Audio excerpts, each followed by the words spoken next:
ಆತ್ಮೀಯ ಶಿಕ್ಷಕ ಆಕಾಂಕ್ಷಿಗಳೇ, 5,800 ಶಿಕ್ಷಕರ ನೇಮಕಕ್ಕೆ ವಾರದಲ್ಲಿ ನಿರ್ಧಾರ. ಶಾಲಾ ಶಿಕ್ಷಣ ಮತ್ತು ಸಾಕ್ಷರತಾ ಇಲಾಖೆ ಸಚಿವರಾದ ಮಧು ಬಂಗಾರಪ್ಪ ಸರ್ ಅವರ ಹೇಳಿಕೆ.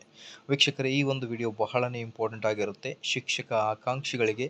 ಸೊ ಮೋಸ್ಟ್ ಇಂಪಾರ್ಟೆಂಟ್, ಏನು ವೆಯ್ಟ್ ಮಾಡ್ತಾ ಇದ್ದೀರಾ ಇಷ್ಟು ದಿನಗಳಿಂದ ಶಿಕ್ಷಕರ ನೇಮಕಾತಿ. ಸೊ 5,800 ಶಿಕ್ಷಕರ ನೇಮಕಾತಿ ಡೀಟೇಲ್ ಆಗಿ ನೋಡ್ತಾ ಬರೋಣ.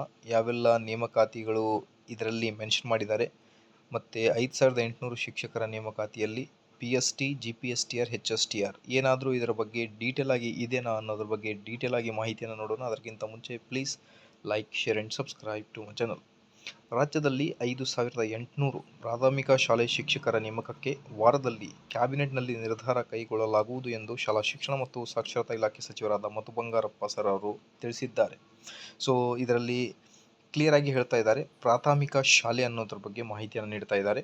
ಸೊ ಸುದ್ದಿಗಾರರೊಂದಿಗೆ ಭಾನುವಾರ ಮಾತನಾಡಿದ ಅವರು, ಪ್ರಾಥಮಿಕ ಶಾಲೆಗಳಲ್ಲಿ 6,000 ಶಿಕ್ಷಕರ ಕೊರತೆ ಇದೆ. ಇದರಿಂದ ಮಕ್ಕಳ ಕಲಿಕೆ ಹಿನ್ನಡೆಯಾಗುತ್ತಿದೆ. ಹಾಗಾಗಿ ಮುಂದಿನ ವಾರ ಮಾನ್ಯ ಮುಖ್ಯಮಂತ್ರಿ ಸಿದ್ದರಾಮಯ್ಯ ಅವರ ನೇತೃತ್ವದ ನಡೆಯುವ ಕ್ಯಾಬಿನೆಟ್ನಲ್ಲಿ 5,800 ಶಿಕ್ಷಕರ ನೇಮಕಕ್ಕೆ ಅನುಮೋದನೆ ಪಡೆಯಲಾಗುವುದು ಎಂದು ತಿಳಿಸಿದ್ದಾರೆ. ಸೊ ಕಲ್ಯಾಣ ಕರ್ನಾಟಕಕ್ಕೆ ಮೊದಲ ಸ್ಥಾನ ಅಂತ ಹೇಳ್ತಾ ಇದ್ದಾರೆ. ಸೊ ಕಲ್ಯಾಣ ಕರ್ನಾಟಕ ಶಿಕ್ಷಣದಲ್ಲಿ ಬಹಳ ಹಿಂದುಳಿದಿದ್ದು, ಅಲ್ಲಿಗೆ ಅಗತ್ಯ ಸೌಲಭ್ಯ ನೀಡಿ ಮುಂದಿನ 10 ವರ್ಷದಲ್ಲಿ ರಾಜ್ಯದಲ್ಲಿ ಮೊದಲ ಸ್ಥಾನಕ್ಕೆ ತರಲಾಗುವುದು ಎಂದು ಮಾಹಿತಿಯನ್ನು ನೀಡಿದ್ದಾರೆ ಸಚಿವರು. ಸೊ ಹಾಗಾಗಿ ಈಗ